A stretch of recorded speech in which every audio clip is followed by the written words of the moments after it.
Listen, let me tell you something about this Knicks team. They have the identity. They have the physicality. We could wake up and the Knicks could be in the conference finals. That's a thing that can happen.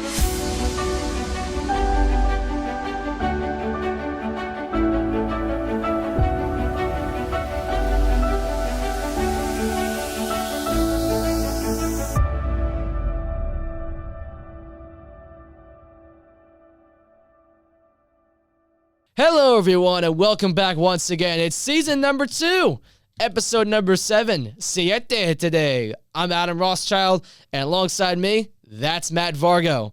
And today's episode of Empire State Hoops has been powered by Sport Pros USA. For more information, visit sportprosusa.com or call 877-HOOPS-NJ to make your dream court a reality today.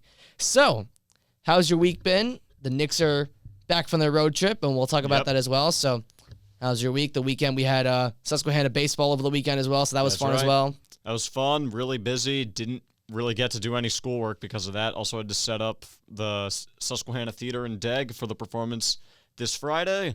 So yeah, not a lot of time to rest, but it was a fun weekend, I would say. Yeah, I would say it was more of like a grinded out weekend, you know, especially with all the commentating we had to do, which was a ton of fun, of course. Yep. And doing stuff for our radio station on campus, WQSU, so they're always awesome to work with as well. So it's been a pleasure working with them too here on campus. And now getting to these New York Knicks. Coming off this road trip, they finished out a game against the Denver Nuggets, the defending champs, which we talked about and previewed previously last week. And they did not. They kept it close, but they just didn't have enough, and we knew it wasn't going to be the case, especially against such a good team like Denver. Yeah, it's about what you'd expect. I mean, kudos to them. They hung in that first half and were only down around 5-6 points. But then the third quarter started to get away from them, and they just kind of couldn't find that second gear, and it's hard to when everybody's hurt. Josh Hart, the hero of Golden State, he had to be out of gas after playing 48 minutes. He only scored 2 points in 36 minutes.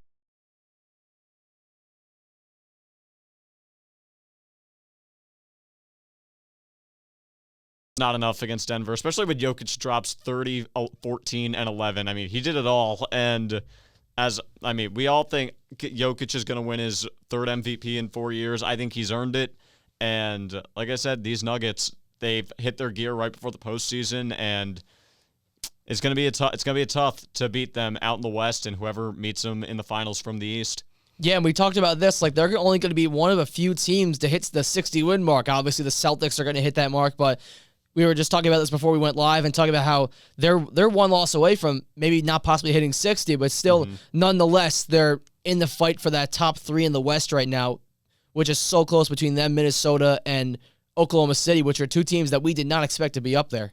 Oh, absolutely not. If you were going to tell me Denver, LA, Clippers or Lakers, or maybe even the Suns, that I would believe. But Minnesota, young team, came out of nowhere, and blossoming into a top 10 player in the league.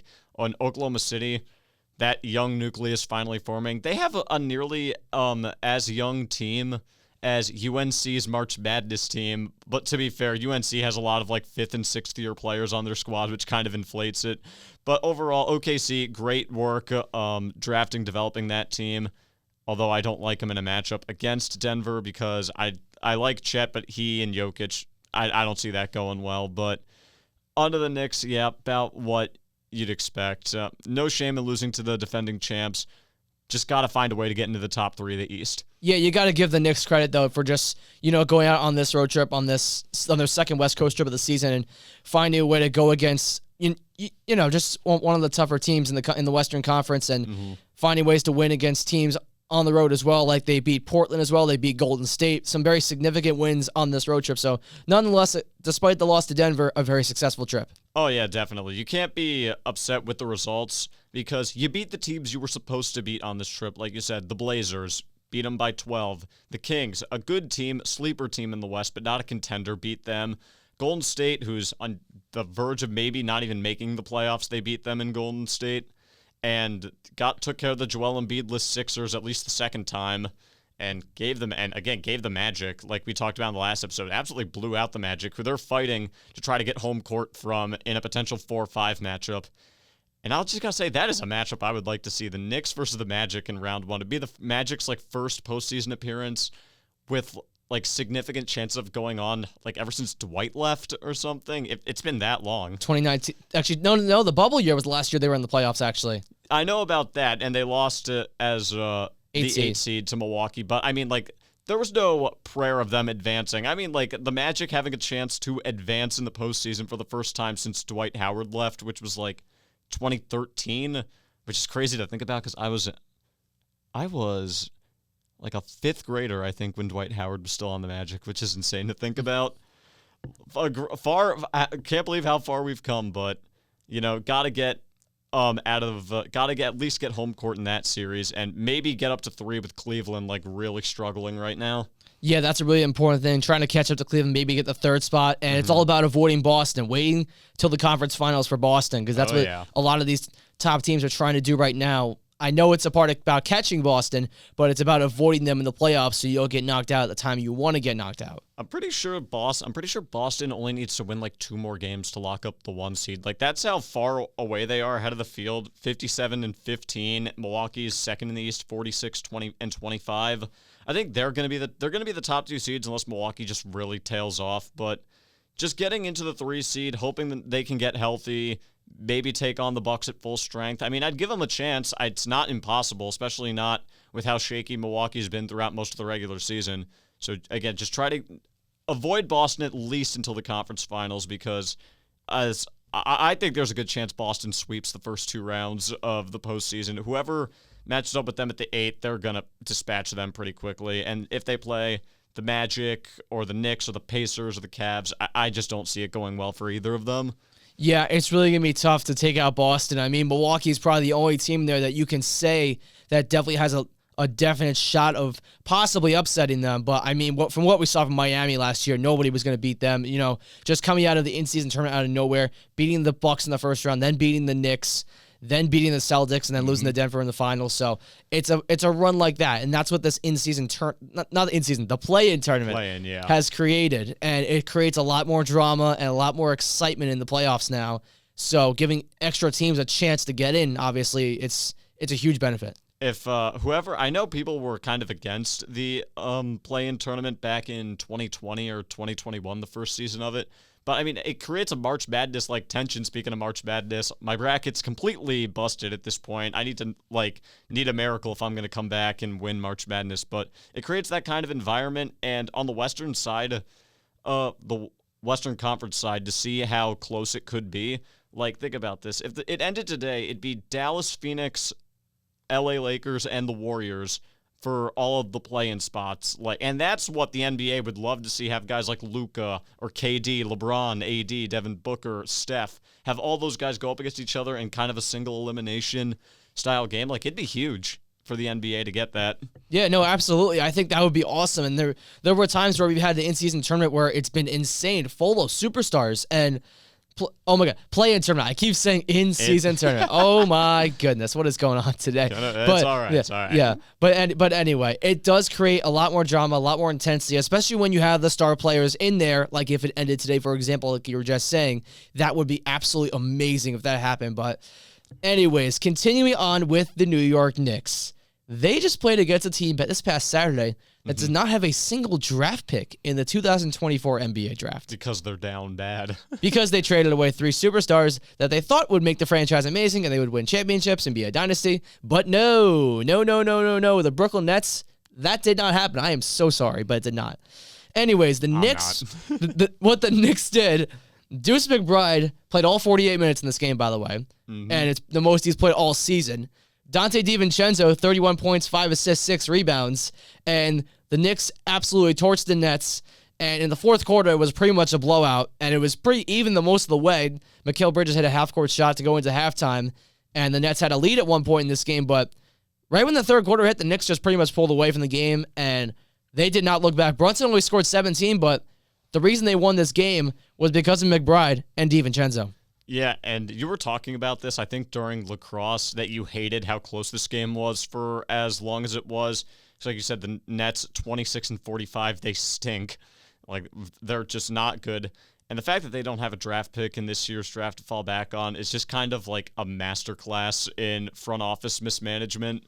Again, they thought with KD, Kyrie, James Harden, and then eventually Ben Simmons when they got rid of Harden that they would be able to win titles. They're all gone. Kyrie and KD are thriving. Harden's doing fine, and Ben Simmons is about to be out of the league, in my opinion, very soon.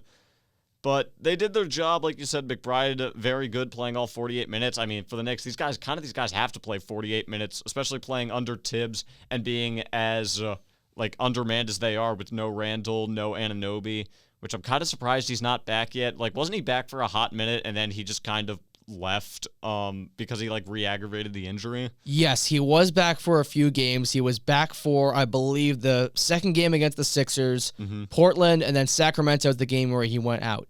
So he went out early on in that game, and we have no update on him. We have no update on Julius Randle, no update on Mitchell Robinson. So we're still waiting on those updates, and we'll get that to you as soon as we possibly can because we want them back on the court, obviously, because the Knicks need to be at full strength going into the postseason. But now we have to look at this meme for a second. So for all you SpongeBob people out there, I did not watch SpongeBob when I was a kid. I did. But yeah, Great of show. course you did. But when you think about Squidward, Mikal Bridges in this case, looking out of the mirror, seeing SpongeBob and Patrick out there just having fun, having a grand old time, the Knicks and the Nets just far away from each other. Of course, boroughs away, Brooklyn and Manhattan, of course. And you have to be thinking, is Mikal Bridges the missing piece for the Knicks? For all the Nova guys? Is that what it is? No. Is that going to create something? Maybe something, Matt? What do you think? No. Mikal Bridges is a good, solid, maybe third or fourth option on a championship team, caliber team, like he was for the Suns back in 2021, where it was I'd say Booker, then Chris Paul, then DeAndre Ayton, back when DeAndre Ayton still cared about basketball, but that's in a whole nother side tangent I could go off on. But I feel like, they have enough role players and all-star level guys. They need a superstar to take them over the top. As much as you'd like to complete the Mikal Bridges in with all the Nova guys, and it makes sense because considering that all those guys went to Nova, they're all on the Knicks while he's on the Nets. It's very fitting, but he's not the missing piece, in my opinion, for the Knicks to go over the top. That to me is a Joel Embiid, a Paul George, Anthony Davis. Maybe if LeBron. Hey, maybe you can get a second crack at LeBron after you whiffed on him in 2010. I mean, we'll see what LeBron decides to do in free agency, but it's a guy like that is what you need, not Mikal Bridges. As much as I like Bridges as a Nova fan, he's not the missing piece. Yeah, I'm not saying he would be like the number one option on this team if we were to, because we want to go for a star player, obviously, but having him on the roster would be a good benefit, even though they're probably. Right now, there probably isn't a spot because they would have to give up some sort of asset that they're currently using, which would be not a benefit, but still Mikal Bridges on the Knicks roster would be some sort of a benefit, like in a 6-man type of role or something like that. But from there, we'll have to see what the Knicks decide to do in the offseason when it comes to getting star talent, and they have the assets for it. They're trying to build this up and see what they can do with it, but we're going to find out as the offseason goes along, and we're going to take a quick short break here before we continue on, and we get to continue to talk about the Detroit Pistons once again right after the break here on Empire State Hoops. Begrudgingly, we get to talk about the Detroit Pistons Of course we do. And yes, we'll be right back here on Empire State Hoops. Hey there, basketball fans. Are you ready to take your love for the game to a whole new level? Well, listen up. We've got something that will make your hoop dreams come true. Introducing Sport Pros USA, the ultimate destination for all your backyard sport court needs. Whether you're a diehard Knicks fan or just looking for some slam dunk fun with your family, Sport Pros USA has got you covered. Picture this, it's a sunny afternoon in New York, and you step out onto your very own custom-built backyard basketball court. The court where legends are born and memories are made. A court where you can unleash your inner baller and shoot hoops like your favorite Knicks players. But it's not just about basketball. It's about family, friends, and fun. Whether you're hosting a game of horse with your buddies or teaching your kids how to dribble and shoot, Sport Pros USA brings the magic of the game right to your doorstep. Our courts are more than just a place to play. They're a place to connect, bond, and create unforgettable moments. And with Sport Pros USA, you can have it all, right in your own backyard. We're not just building courts, we're building dreams. Dreams of buzzer beaters, comebacks, and endless laughter. So why wait? give us a call at 877-HOOPS-NJ or visit sportprosusa.com today to start designing your very own backyard basketball court. Remember, at Sport Pros USA, we believe that every home deserves a court, and every family deserves the joy of playing together. So don't just watch the game, be a part of it. And we're back from this short break here. It's Season 2, Episode number 7, Empire State Hoops. I'm Adam Rothschild. Alongside me, that is Matt Vargo once again. And now resuming this once again, we just talked about the meme of Squidward with the Brooklyn Nets situation with Mikal Bridges there and all the Nova boys with the Knicks. But a few days later, Donte Divincenzo goes off once again, but he had 31 in the previous game. This time, 40 points. He hit 11 threes, which he broke the Knicks record for most threes in a single game, which broke the record previously held by J.R. Smith and current Detroit Piston, who was guarding him for almost the entire game, Evan Fournier. Evan Fournier's just got it down bad at this point. He wanted more playing time, and I guess he got his wish. Problem is he got it on the Pistons, who are gunning for one of the worst records in NBA history. And being this bad in a draft coming up where there's no LeBron, there's no KD, there's no Wemby, they just have it really down bad. Again, seeing Donte Divincenzo do something like this, not entirely surprising. I remember that Final Four run, or the eventual national championship run he had with the Wildcats. It was the Final Four and the national championship where he just got hot for no reason. Nova won the Natty. Brunson and Bridges were obviously on that team. So, again, Donte's just one of those guys I could see getting hot for no reason, and that's exactly what happened against Detroit. And you have to think about this, too, because when Donte was in Golden State, he was around guys like Steph Curry. He was around Klay Thompson. And, just going through that shooting motion and always, practicing. I'm sure he got things from those guys, and I'm sure that helped him, coming over to New York and playing with his Nova boys again, and Jalen Brunson and Josh Hart, I think. I mean, that probably did help him out a little bit, but getting to more of the storylines for this game, head coach of the Pistons, Monty Williams, who we talked about last time the Knicks played the Pistons due to the officiating and saying it was the worst call of the season, he stated this after Donte's performance. He said, "I don't care about their team at all. I couldn't care less. Those guys, the way they got those threes, I don't want to be a part of that story." Now, Is he throwing the players under the bus, I'm assuming? Oh, yeah. I'm sure he threw the entire Knicks team under the bus. And now Josh Hart's response.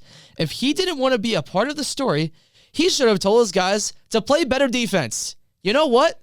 Good advice, Josh. I'm so proud of you, Josh. You know what? That's great advice. Giving it to a guy who's coached his team to, 15 wins? So they're on pace for 15, 14 wins. Embarrassing, but... look at this lineup the Pistons trotted out there. Brown Jr., Wiseman, Ivy, I caught it. I caught it. You caught it. it. I don't know how to say this guy's name. Saucer, I don't know. Eve Bora. Who are these guys? Who are these guys? I'm serious. Who are these guys? Cade didn't play in this game. Monty, I get you're down bad, and this is the roster you had out there, but you got the bag, but that's kind of all you got. You got the money, and that's about it. Yeah, basically said it right away. I mean, it was just, the Pistons have just been, I don't know. We've talked about them too much and just basically just shafted them. I don't even know what to say about them at this point, man. It's probably been the worst performance in so long. Oh, it's up there. Yeah, and you know how in Premier Leagues, in those European soccer leagues, if you finish last in your division or conference or whatever, I don't follow soccer very often, but from my understanding is how it works. You get relegated to a lower league if you finish last in the league, I think. Can we do that with the Pistons and Wizards? Can they just have a game? Can they just have the last game of the year? Please have them just play each other. Winner doesn't get relegated. Loser gets relegated to the G League or something, and we elevate the G League champion to an NBA status. I absolutely would love that. Kyle Kuzma going up against Kate Cunningham. I would love that. That would be Hall of Fame level, meme-wise, not Hall of Fame stuff, but yeah, going towards the memes. But now with the Knicks, with the Pistons done, that win is out of the way. Now they got a big 4-game stretch coming up as They do. we have about around 10 games left in the season, boys. Playoffs are right around the corner. Wild. So they got the Toronto Raptors. That'll be Wednesday night on MSG. Then they're at San Antonio. Then versus the Thunder, and then at Miami. So for Toronto, they're going to be going up against 2 former guys that played for them, of course, R.J. Barrett and Emmanuel Quickley, who are with the Knicks and were a part of the OG Anunoby trade to go to Toronto. And I mean, this game should be pretty simple. You go in there, you get a win. This is a game you're favored, of course, going up against a Raptors team that has struggled this year. And what do you got to do? I mean, the Raptors are coming into this game having lost 11 in a row. They're 23-49.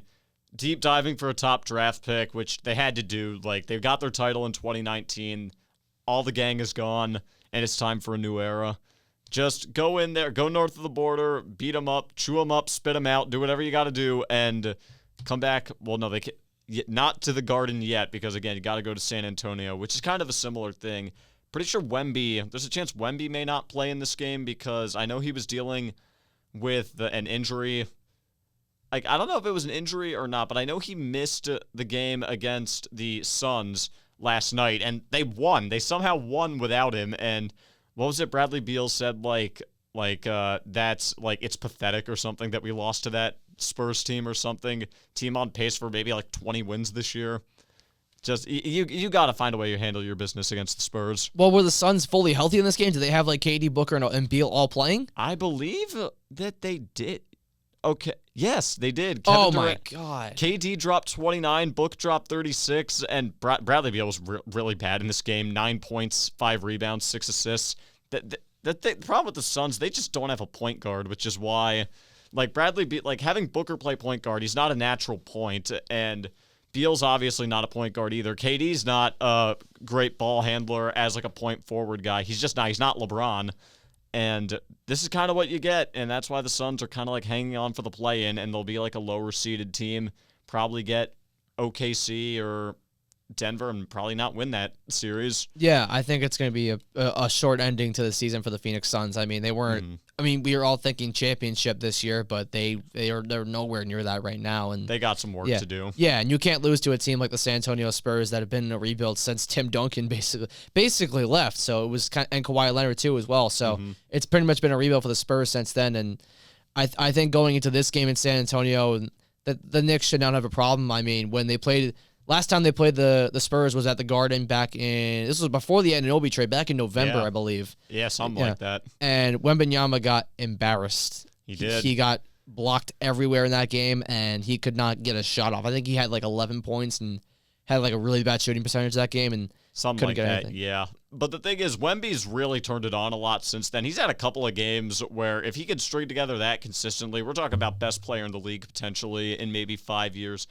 You can make an argument that he could be the defensive player of the year right now. They'll probably give it to Rudy Gobert because he's, again, having another great defensive season on one of the league's best defensive teams.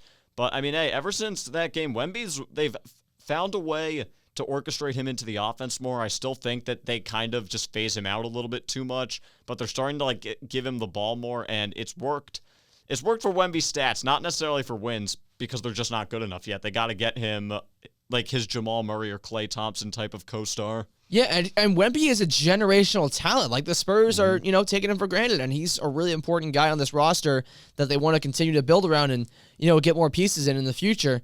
So that's kind of what they're trying to do here, just to, build for championships in the future and start another dynasty like they did with David Robinson, with Tim Duncan, just like that, and develop another big man. And that's what Pop wants to do. He's been doing it for a long time now in this league, and we'll see if the Spurs can continue that. But for the Knicks, of course, it's as per usual, go into the Alamo City, handle business, do what you got to do. But now getting to this last game we're going to preview before we close it out, this is a team that nobody thought would be anywhere near the NBA playoffs this year. Nope. Maybe not even the play-in tournament. The Oklahoma City Thunder. They've rebuilt this team. They're really good, I will tell you that. I mean, with Shai Gilgeous-Alexander being an all-star this year, with Chet Holmgren coming out of nowhere, he's been another generational talent, just like Wemby, of course. So these guys have proved it this year. They have a great head coach, a great coaching staff, great team. They got a bunch of good role players, Jalen Williams, Lou Dort, a bunch of guys at the bottom of this roster. So the Thunder have proved it this year, so this is going to be a tough game for the Knicks. Oh, yeah. They get it at home, thankfully, which you obviously take going to MSG compared to. Do they still call it Chesapeake Arena in OKC? It's a brand new thing, I'm pretty sure. I forgot the name, but I forgot the name, but again, like OKC, like in its heyday when they had KD and Russ and even James Harden, that place was tough to play in for opposing teams. But you get them at the Garden, although I think OKC is going to come into this game hungry. They got embarrassed by Milwaukee. I believe it was 2 days ago by this point. I have it pulled up. Yeah, 118-93. Obviously, you got Shea. Shea and Brunson are going to go at it. Shea, if not for Jokic, I'd probably pick him to be the league MVP, either him or Luka as my second choice. It's at Chet. I had concerns about his size, thought he was too skinny, like myself, but you know, he's been good. Great shot blocker, great interior guy, has a nice outside shot. And again, how about Jalen Williams? Like, he showed promise last year. I didn't see him being like a two-way stud like this early. Throw that all together and throw in Coach Dagnalt, I think his name. I probably butchered that name, but he's probably going to win Coach of the Year. And this is how you get a team that OKC has. They should at least win a playoff series. Maybe a little bit too early to go to the conference finals, but I wouldn't rule them out maybe going there.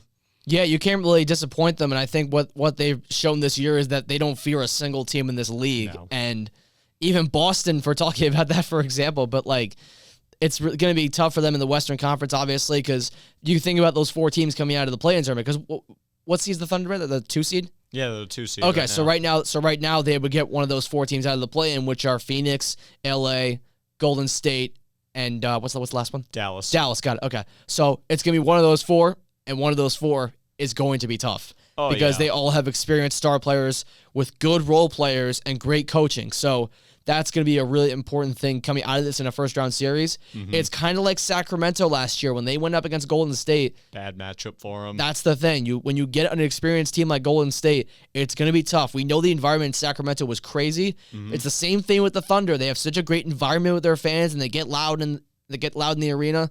That's going to be the thing for them. But more importantly for the Knicks, of course, go in there and just try to protect home court and fight it out, of course, and do what you can, because after that, it's on to Miami, and we know how it is with the Knicks and the Heat. They've been rivals for years, and that's going to be another tough game to go into, and that's going to be a playoff-type atmosphere in Miami. So we'll get to that game, of course, in our next episode, and we'll plan for that out as well. And anyways, here, this episode of Empire State Hoops has been powered by Sport Pros USA. For more information, visit sportprosusa.com or call 877-HOOPS-NJ to make your dream court a reality today. So, with things coming up around sports, Major League Baseball, Thursday. Yep. Thursday is opening day. My Yankees got the Astros. The Phillies, Braves. they'll be chanting Strider at Citizens Bank Park, of course. Oh, you better believe they will. Yeah, they absolutely will, and the Phillies are going to do what they can. Of course, they were in the NLCS against the D-backs last year and lost that series, but I know that's a topic for another day, I'm sure. But yes, it's great. Baseball's back. March Madness still going on. Make sure to root for your D1 schools, of course. And I got Arizona winning the whole thing, like I said last episode. Let's go Iowa State. Yo, they say Iowa State women's bracket, of course. And from here on Empire State Hoops, I'm Adam Rothschild, and that's Matthew Vargo. And we'll see you in the next episode. Have a good one, everyone. See ya. Peace.